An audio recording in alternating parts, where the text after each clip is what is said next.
President হিসেবে Donald Trump শপথ নেওয়ার দুদিন আগে ওয়াশিংটনের রাস্তায় বিক্ষোভ করল হাজার হাজার মানুষ, যাদের বেশিরভাগই নারী।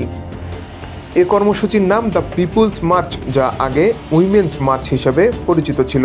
এটা 2017 সাল থেকে নিয়মিত হয়ে আসছে। কয়েকটি গ্রুপের একটি জোট এর আয়োজক। তাদের ওয়েবসাইটের তথ্য অনুযায়ী তারা ট্রাম্পিজমের বিরুদ্ধে আন্দোলন করছে। ওদিকে নিউ ইয়র্ক ও সিয়াটলেও ট্রাম্প বিরোধী ছোটোখাটো প্রতিবাদ হয়েছে বলে জানা গেছে। এসব প্রতিবাদ র্যালি এমন সময় হলো যখন মিস্টার ট্রাম্প তার দ্বিতীয় মেয়াদের জন্য শপথ গ্রহণ করতে দেশটির রাজধানীতে এসে পৌঁছেছেন। শপথের আগেও বেশ কয়েকটি ইভেন্টে যোগ দেওয়ার কথা আছে তার। তবে ওয়াশিংটন ডিসিতে শনিবারের এই পিপুলস মার্চের অংশগ্রহণকারীর সংখ্যা আগের চেয়ে কম। আয়োজকরা 50,000 মানুষের অংশগ্রহণ আশা করলেও জমায়েত হয় 5,000-এর মতো।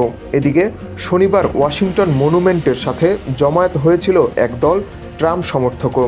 সেখানে মেক আমেরিকা গ্রেট এগেইন লেখা হ্যাট পরিহত একজনকে উদ্দেশ্য করে পিপুলস মার্চের একজন নেতা বলেছেন, নো ট্রাম্প, নো কেকেকে।